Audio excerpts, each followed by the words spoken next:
you're not good enough. In order to win, these chains on your mind must be broken.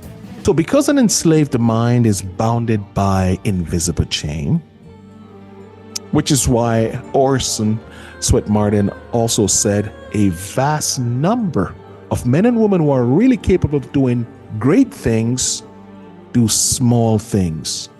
They live mediocre lives because they do not expect enough. They do not demand enough of themselves.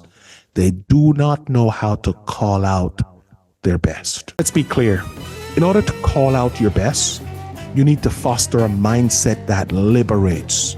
And as previously mentioned, your inner world is what shapes your outer world. And this knowledge underscores the importance of nurturing a mindset that is free from chains of limiting belief, free from the chains of fear and negativity.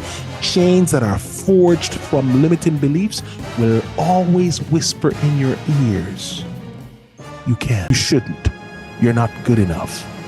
In order to win, these chains on your mind must be broken.